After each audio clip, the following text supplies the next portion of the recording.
So about probably 3 years ago now, I remember when I was doing bar work, and interestingly, I came across a couple who had done really well in life, financially speaking. But a really interesting point the husband made was that basically they prefer just to be tucked away in a nice, quiet life, out of the way, away from all of the noise. And I thought that was really interesting because you would think someone of that kind of social status and financial status would be out there more. But one of the points he made was just to avoid the hassle and avoid getting involved in drama.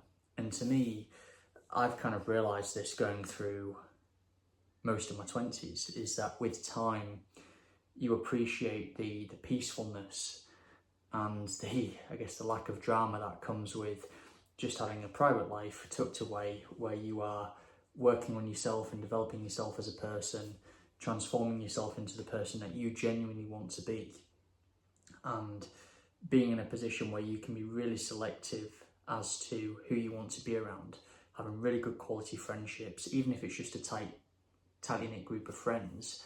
I've always found from experience that it's much better to have that than to have popularity where you may know a lot of people, but quite frankly, the quality of those friendships is really poor.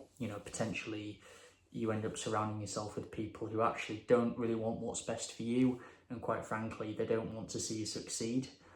And I do think a big reason for that is, so I guess over here in the UK, we have what's called the crabs in a bucket syndrome.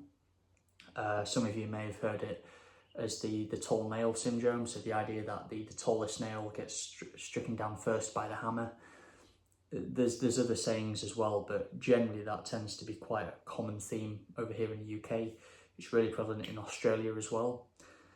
But unfortunately, it's just this idea that if you ascend up the social and financial ladder, people become resentful, people become bitter, people turn against you. And I do think a big reason for that is because ultimately you're transforming yourself into a completely new person that maybe the friends you have don't recognise and can't relate to anymore. There's no affiliation there.